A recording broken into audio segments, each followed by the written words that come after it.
Hey everyone, this is Queenie Clem with Queenie's Book Talk and Reviews, and today I have Ella York on my channel today. Welcome. Hey, everybody. How you doing? I'm good. How are you? I am blessed. Thank you for asking. Now, Of let's. course. All right, Ella, tell us about yourself. Well, I am an author. I actually just started writing about 4 years ago. It was never something that was in the cards for me. Um, but one day I woke up and I said I wanted to write a book, and that's kind of how this whole thing started. And I now have 4 books that are published, and I have another 2 that are completed, and we're trying to go through the process with those. So yeah, I love it, and I live in Charlotte, North Carolina, so not too far from Oh, you. oh, okay. All right. So, what is your genre? Well, the books that I'm talking about today are women's fiction. Mhm. I have a young adult fantasy that's about 400 pages done. And then I am writing currently a crime series. So Okay. I dabble in a little bit of everything. Okay. Do you think you could ever write in another genre like urban or mystery? Um, well, I mean, I would never say never. Everything that I write is because I'm interested in it. So if I had an interest in it, absolutely. I am thinking about writing a romance. I have a couple of those ideas too. So Mhm. I mean, I would never say never. When did you know you wanted to be a writer? About 4 years ago, um, I was talking to one of my girlfriends, and we were just talking about all the crazy things that women in their middle age, like you get to the 30s, and it just feels like everything shifts. And so we were just talking about how, like, all these things that were going on with everybody, and we decided. I'm talking to her, and I said, I should write a book. And it was almost like the moment I said it, the ideas just started flowing, and I started kind of seeing the characters in my head. And that September 2nd, I remember we went to my aunt's house, and I started thinking about, I really should do this. So I got home from that vacation, and I put pen to paper for the first time. Mhm. And by the end of the month, September 26th, I had finished my first draft of the first book. Wow. Yeah. So it was 2016. Okay. What has been the hardest thing about writing a book? That I didn't initially want to be a writer. And I say that because a lot of writers, I feel, have, an advantage because it's something that they've wanted to do for a long time. They spent a lot of time researching it, Mhm. um, and really learning publishing and what that world is like. So I came in as a newcomer very, late in the game. And so I had no idea how to do anything. So I had a lot of learning just to get the books ready to be out there. How do you feel about reviews? I like reviews, um, even if they're not necessarily like completely positive.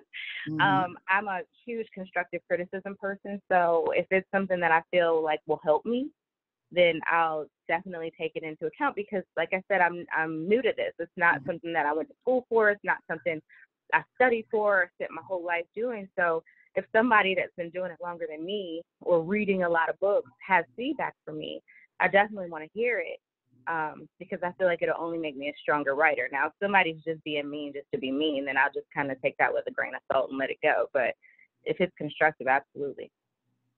Mhm. What are your plans for 2020?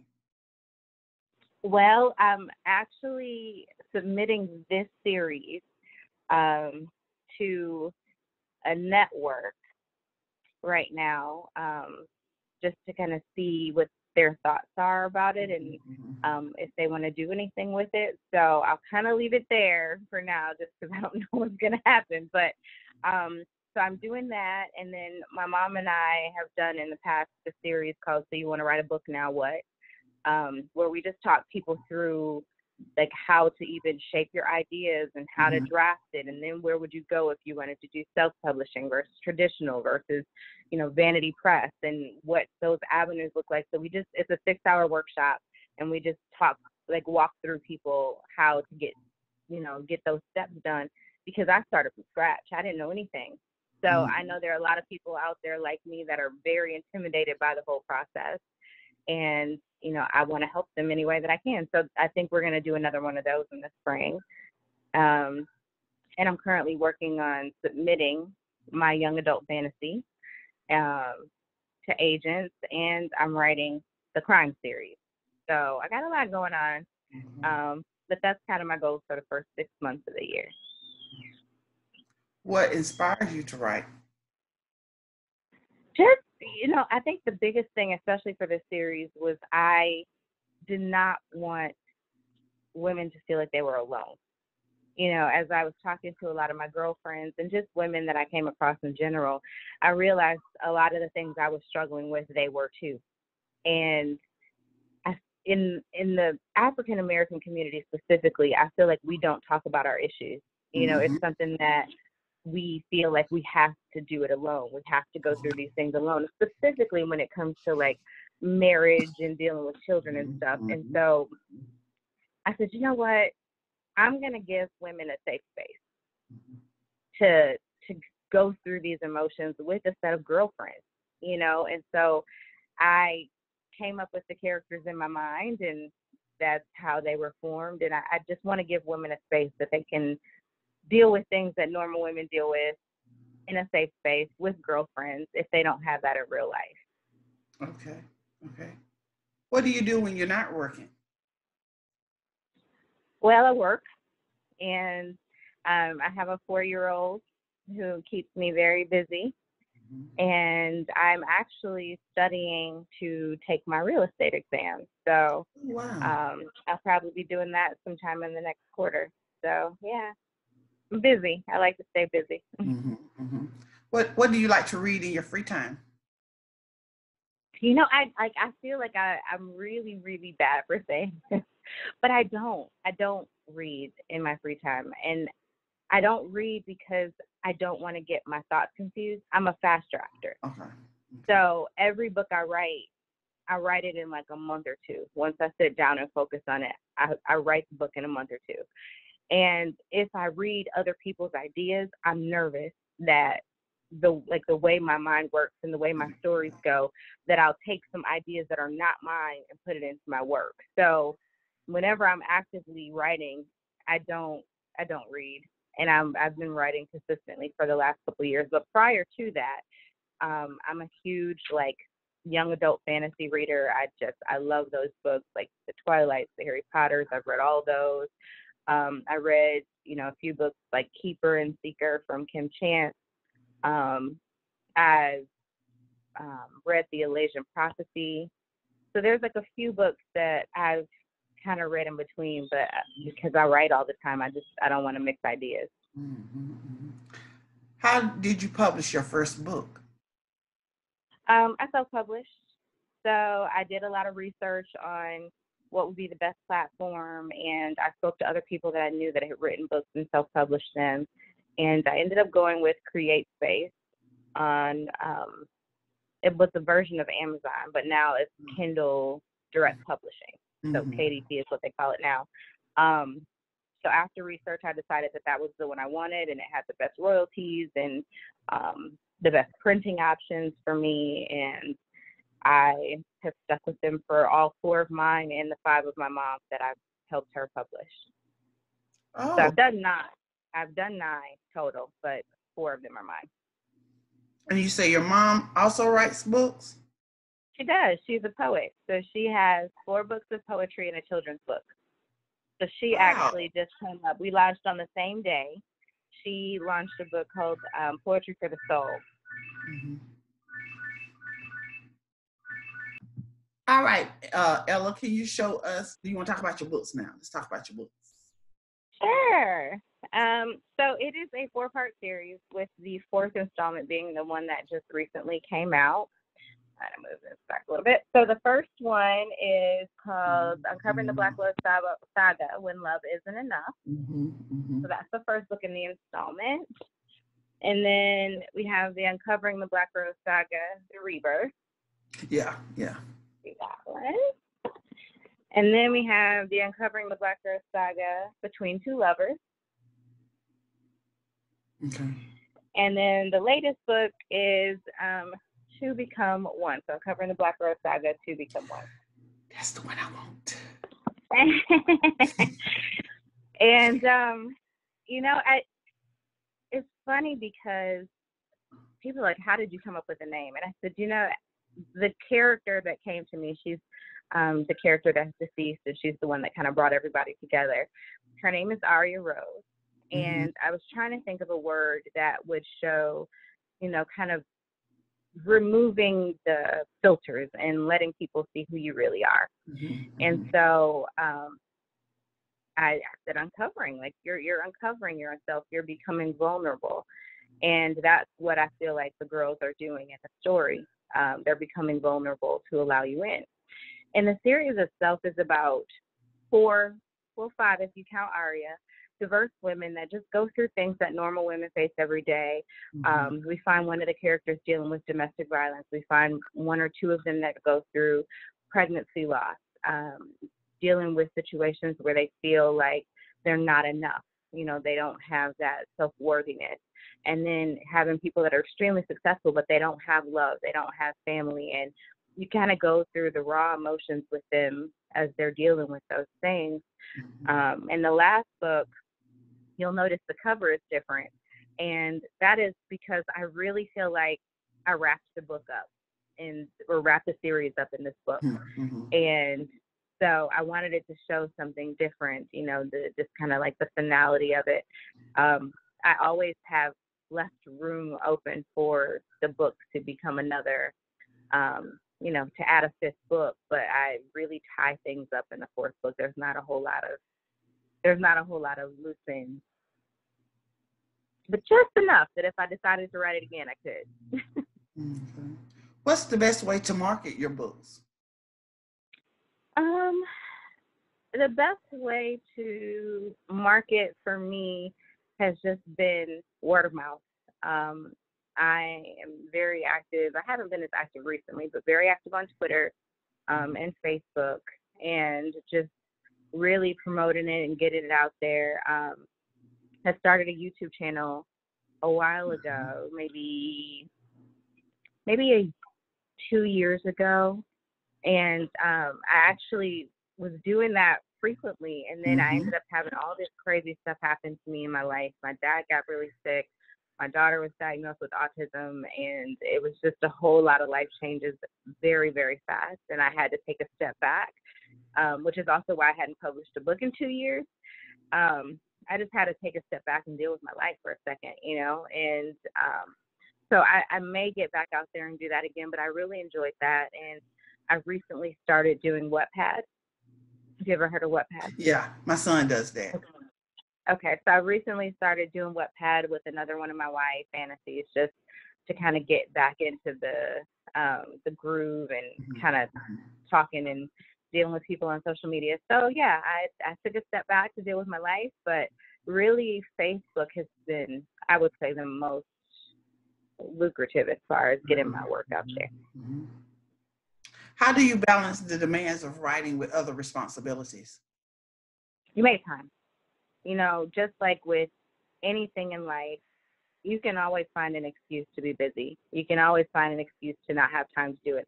I make those excuses every day about the gym. I really do. But at the end of the day, when something is important, you make time for it. And so I treat my writing just like any other thing that would pay me money. Like any other job that you have, you have to make time. So it gets to a point where my family knows one night a week, mommy's at Starbucks writing, and do not interrupt me. Like, you know, I'll make sure everything is situated and whatever, but it's like, otherwise don't interrupt me. This is my 5 or 6 hours after work to get my stuff done. And that's just kind of how I balance it. Now, when I'm actively trying to finish a project, that turns more into like 2 or 3 days a week where I step away, go to Starbucks because that's my happy place. Mm-hmm. But I step away, go to Starbucks, get some writing done, and I just treat it like something I have to do. Okay. You are about the third author that talked about Starbucks. Yes. So wonderful about Starbucks.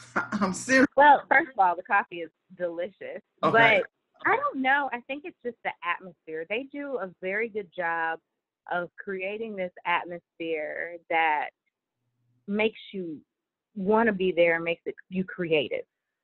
So the Oh. Starbucks I like to go to, they have a fireplace, and I always go in the evening because I'm at work, Mm-hmm. so I go after I get off work, and they have a fireplace, and they, the lights are kind of dim, and like a lot Wow. of the tables are facing the windows, and so it's just, they make it a place, and you buy your cup of coffee or your tea or whatever, and they even have stuff that you can get for dinner if you don't feel like stopping somewhere else. You can buy like a sandwich or one of the Wow. little protein packs, and you sit there and you work. You just pull out your computer. Everybody in there is working. There's not really a whole lot of like socialization for the most part, and if it is people in there socializing, they're having their own little intimate conversations, so it's not extremely loud, and Mm-hmm. it's just the atmosphere. They create this atmosphere that makes you want to be creative, and so I stay there for 4 or 5 hours usually till they close the place down when I go. Wow.